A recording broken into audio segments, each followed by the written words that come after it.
presenting the reigning, defending, undisputed UFC heavyweight champion of the world, Daniel DC Cormier. One-on-one with the champ, the reigning defending heavyweight champion of the world, the baddest man on the planet, one of the GOATs. Yes. Daniel Cormier, how are you, sir? I'm good, man. I call it double champ. You know, Conor was the champ. So now, when Bruce Buffer is yelling DC in my nickname, it is now double champ. No more Daniel, because was it really a nickname? Daniel Cormier? Yeah, like, really? Like, was it really a nickname? It's like, so, no, you know, it's just DC. So forevermore, DC, it means double champ. Yeah, absolutely. Nice. Well, double champ, then what are we doing here? Because I thought we were having your retirement party and you were going off into the sunset, and yet we're still here, we're still talking about fights. I wanted to fight. You know, I was going to fight in March, but my back went out on me in New York City, and I thought it was okay, and went home and kind of started living life, and as Kane was preparing to fight Francis, I went in there to spar with him. I mean, we went really light. I kicked him and missed. I felt like this jolt of pain go down my leg, and I was like, wow, something's really wrong with my back. So as soon as I was done with the round, laid on the mats at AKA, and kind of was massaging it out, and it just didn't get better. Went home. I was like, all right, man, a couple days I'll feel better. This was Monday. Tuesday, woke up, I was still kind of sore in the back. And I was like, ugh, it's not getting better. Wednesday, I wake up and I'm like, this is really bad, right? So I call my doctor. He gets me an MRI. We go get the MRI. I've got a bulging disc, right? And I did it in New York City. But it was bulging out, and I guess the disc is like, it's like jelly inside of a chamber. It came out of the chamber 2.5 inches. And as it kept going, every time I did something physical, it was like squeezing this jelly out. And eventually it sat right on my sciatic nerve. Oh, wow. And that's when I started getting pain down my leg. And so I got like an epidural, thinking I was gonna be able to like get through it. It did nothing, man. So then Deron Wynn, who's making his UFC debut, had to take me, carry me into my truck, throw me in the back seat, and take me into surgery. So they had to go in and I had to have surgery on my back. And that was like December 20th. Doctor told me that if I rushed it, I may be able to fight by March 3rd, but man, it was just, the recovery was just too much. So it was always gonna be another fight. I just didn't know when. And are you happy with the decision to keep going down? More importantly, are your family, your teammates, is everyone happy? Because it seemed like there was some pressure from the outside as well that maybe that was a good call to end it. A lot of people are ready for me to be done, and but they understand that if I was to fight in March, I maybe would have been done, you know, and now I'm gonna fight in August, and then we'll see what happens from there. I mean, it could be just prolonged. The retirement fight, you know, my last fight just was prolonged a few months, you know, as opposed to March, now it'll be August. Last time we saw you was in New York City, and it was a pretty good day at the office for you, and I vividly remember you walking past Media Row, big smile on your face, repeating the words, I get to do this walk again, I get to do this walk again. How significant was that win for you to solidify, you know, this new heavyweight era of your championship life? You know, it was great because nobody had done that. You know, nobody had gotten to do the 2-belt thing twice. You know, nobody got to get both belts strapped on you more than one time. And then I'm like, wow, you know, you do this walk twice, and you just had this range of emotion. Like, wow, it still amazes me, some of the things that happens in fighting and in sport. You know, like, you just truly can, because I was hurt bad. Like, I was hurt bad. Obviously, it led to surgery, back surgery. And I was able to go out there and fight a guy that was known as so dangerous and take no damage, use my wrestling and get a submission. You know, a guy that had won 9 out of 10 fights, and he had beaten Francis Ngannou, and he did all these things, and he was so big and scary, and I just took him down over and over again and beat him. So it was like, the 2 belts is cool, but then, you know, I got to fight on 3 weeks' notice, hurt, you know, 3 weeks' notice, and you know, I like to try to step up. You know, when the organization called on me, I did, and it was just a great night, you know, like no damage is probably the best part of it. You know, it's like, I'm hurt. Like, I was hurt bad going into the fight with my back, and was able to get it done. And in the Garden as well, which I have to imagine. That was awesome, man. That was awesome, seeing my name on the side of Madison Square Garden. I've said that, you know, when you talk about legacy, it's not only the fights, right? So I've had the big rivalry with Jones. I've had the championships. This is my 9th UFC title fight, which is crazy to think that in 15 I had 0. You know, like my first one was in 2000. I've had 8 or 9 UFC title fights now. This will be number 9, I believe, or 8. I've headlined the MGM Grand Garden Arena, T-Mobile Arena. I've headlined in Los Angeles. I've headlined in Houston, Texas, like Boston, you know, Championship City. And to get to headline the Garden was just, like, I just kind of leave an imprint on the sport that's going to last a lot long after I'm done. And where does the heavyweight title sit for you? Obviously, you're so well regarded in so many areas. Light heavyweight, you're well established. But heavyweight, I think it's extra special because of the reasons you left it behind. It's a very selfless reason to change divisions. It really does rank up there with anything I've ever done, right? Not only because of going down to 205 and fighting there to avoid the conflict with one of my friends, but also how prestigious that belt is. You know, when you're the heavyweight champion of the world, that says something, regardless of where you are. You know, when you, when they say, hey, this is, you know, I can be in there with some of the biggest basketball players, football players in the world, and when they introduce yourself, hey, I'm Daniel, and they're like, hey, and they say, Daniel's the heavyweight champion of the world. It's like initially, right away, it's like a big time, different feel for anybody. The biggest offensive linemen in the NFL are like, they take notice, like, well, this dude's heavyweight champion of the world. You know, so if he wants to just lose his shit, he can lose his shit in here and nobody's gonna stop him. You know what I'm saying? Like, that's like being the heavyweight champion of the world. It's a big deal. Muhammad Ali was the heavyweight champion of the world. You know, Joe Frazier was the heavyweight champion of the world. Mike Tyson, you know, it's like, as a kid growing up in Louisiana, I always knew who the heavyweight champion of the world was, and now I'm that. Yeah, you can add DC to the list of Yeah, those I'm in there. You know, I'm all the way in there. So we thought we'd be sitting here talking about one Brock Lesnar. That's sort of been the, you know, it took all the oxygen out of the room for a very long time. Are you disappointed that's not come to be the eventuality? You know, initially, like, you know, obviously you get disappointed, but the UFC has done things on the backside to really make it up to me to where it don't really matter. I'll fight anybody. I always have fought anybody. You know, I've never said no to no one. I mean,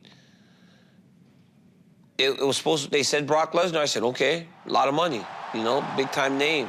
And if it's a fight that I'm gonna walk away on, am I ever gonna have more eyes on me? You know, you fight Brock Lesnar and you go into the sunset, that's a big deal. But to beat Stipe Miocic again is the same thing. I mean, it doesn't really matter to me anymore. You know, UFC's great. They took care of me, you know, and they make it up to me. And by doing that, it doesn't matter if it's Brock or Stipe or Francis or anybody else.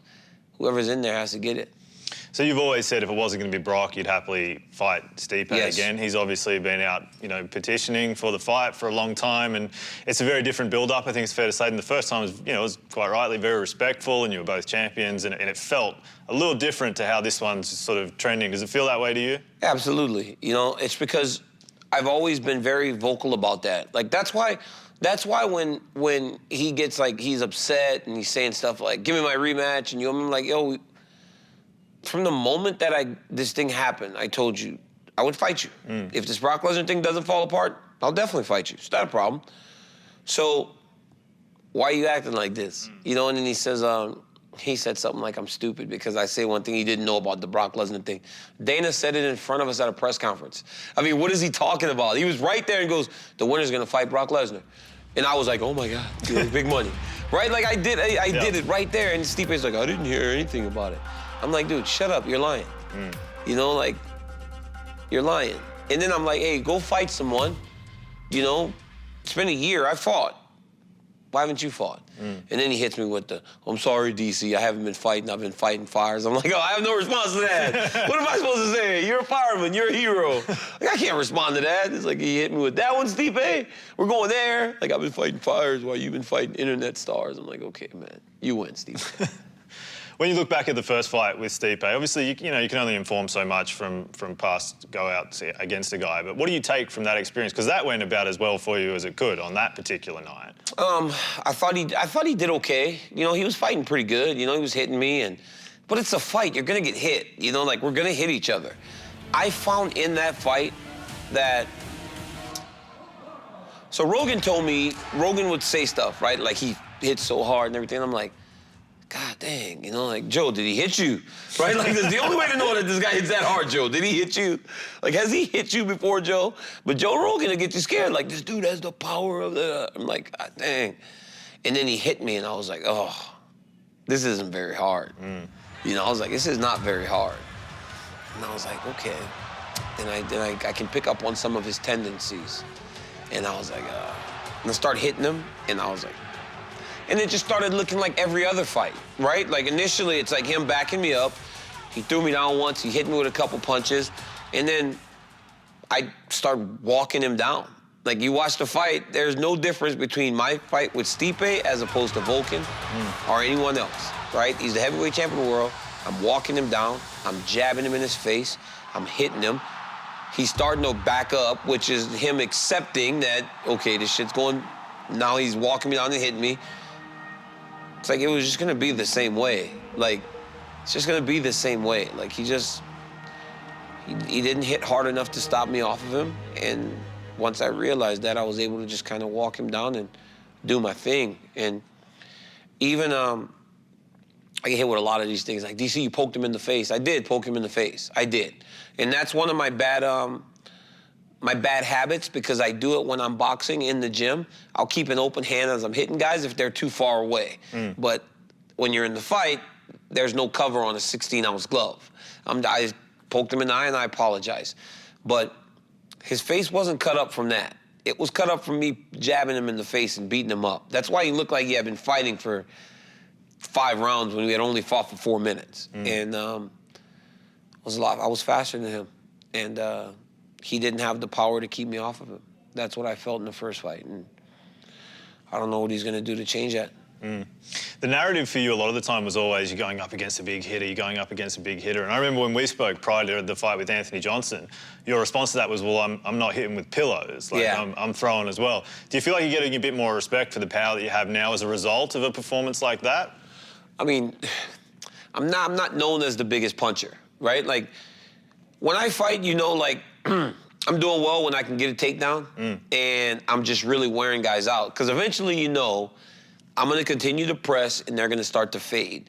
Knocking Stipe out was great, and it was crazy because I've hit a lot of people with that punch like that, but they just usually don't fall down and get knocked out, you know. So it was odd, you know. I've done that to a lot of guys in tight. Like, I land a lot of sneaky shots in tight.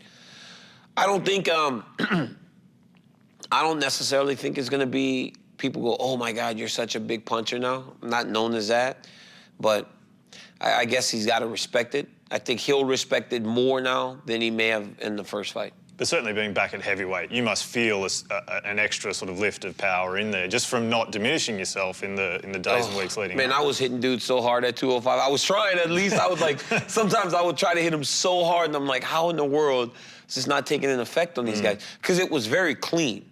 Like, I'm hitting them super clean, and I'm like, it's not taking an effect on them. And then all of a sudden, the moment I went back up to 245, 250, I started, like, getting knockdowns in practice and all kinds of other stuff, you know, and I was like, wow, there's a big difference, you know, in this 30 pounds, 25 pounds.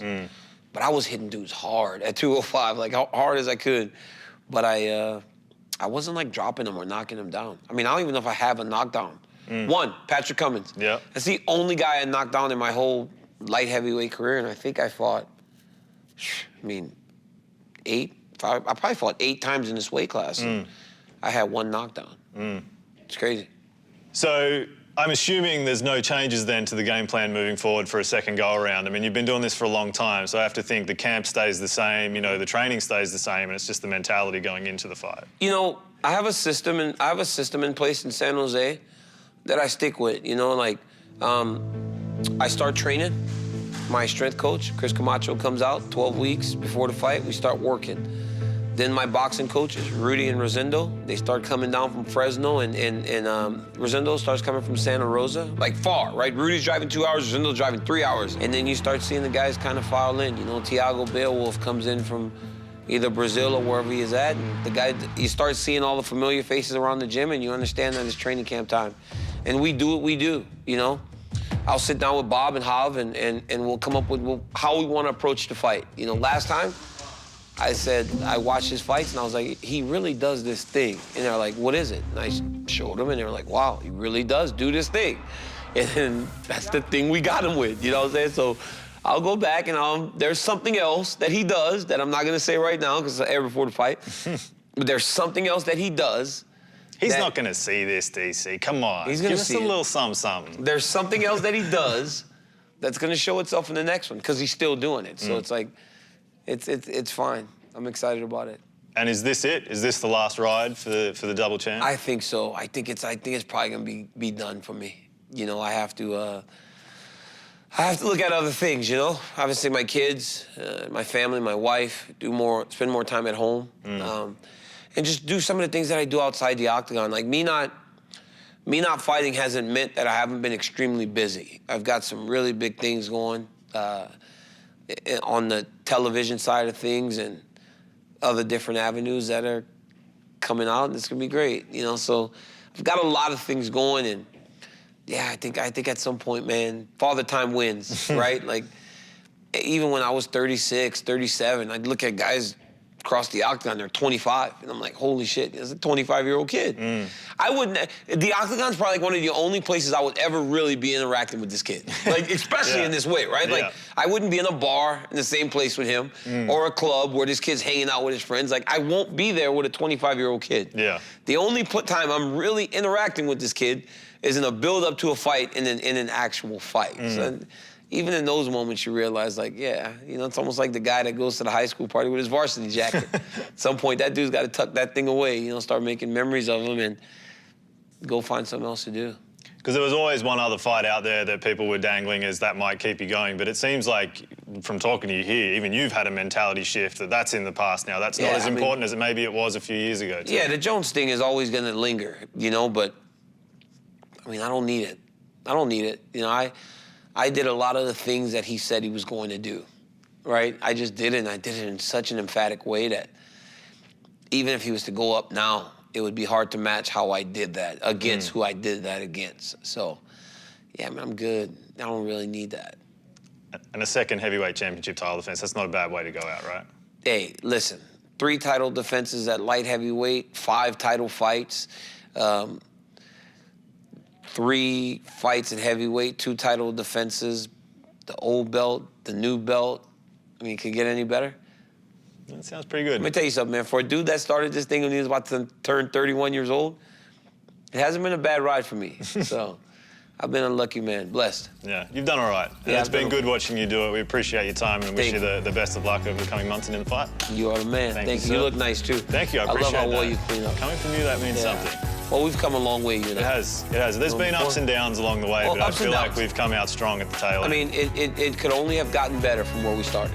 Okay. And I'm telling you right now, you're in the mansion now. That haircut is nice. I'm going to take that. Yeah, that's what I'm talking about.